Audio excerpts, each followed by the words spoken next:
بندہ جب دین اور دنیا دونوں قسم کی آزمائشوں میں مبتلا ہو جاتا ہے، اور بعض اوقات پھر اس کا جو ذہنی اور قلبی کیفیت ہوتی ہے کہ وہ پھر اپنے لیے موت کی دعا مانگنا شروع کر دیتا ہے، اور خصوصی طور پہ اس سلسلے میں کہ جب وہ کوشش کر رہا ہو کہ اپنی اصلاح کر سکے، اپنے اعمال درست کر سکے، نماز کی طرف آ سکے، لیکن باوجود کوشش کے اس سے اس کی اصلاح نہ ہو پا رہی ہو،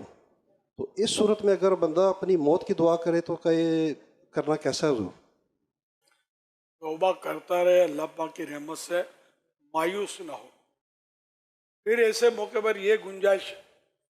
ہے، یاد پڑتا مجھے، کہ دعا اس طرح کرے کہ یا اللہ میرا زندہ رہنا مناسب ہے تو میں زندہ رہوں،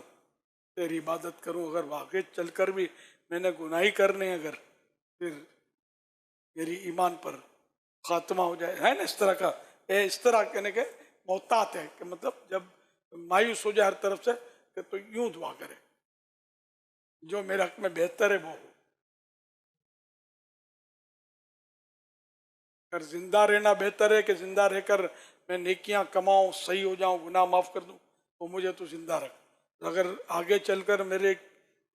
گناہی ہونے ہیں تو یا اللہ پاک مجھے